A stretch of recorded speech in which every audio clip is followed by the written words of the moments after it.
Have you ever made a small mistake? One that kept echoing in your mind? All day?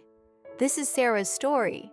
The moment she learned that honesty shines brighter than any grade. It was a bright Monday morning when Sarah walked into class, feeling excited.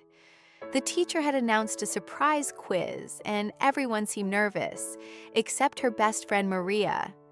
During the quiz, Sarah realized she had forgotten one important formula. She looked at Maria's paper for a second, just one glance, and quickly looked away. And when the quiz ended, Sarah felt guilty. Her heart felt heavy, and she couldn't focus all day.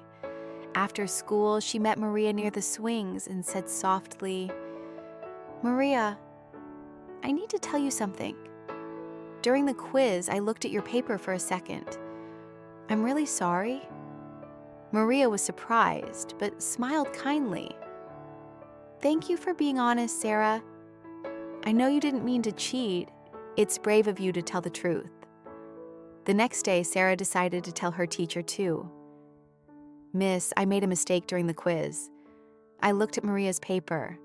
I want to be honest." The teacher listened carefully, then said, "I'm proud of you, Sarah. It takes courage to admit our mistakes. Honesty is the first step to becoming a truly good person." Sarah felt light again, like a big stone had lifted from her heart. That day, she learned something more valuable than any lesson, that being honest is always better than being perfect. Thank you for listening to Smartroots Learning. If you enjoyed this story, don't forget to like, subscribe, and listen to the next episode, A Gift for Grandma.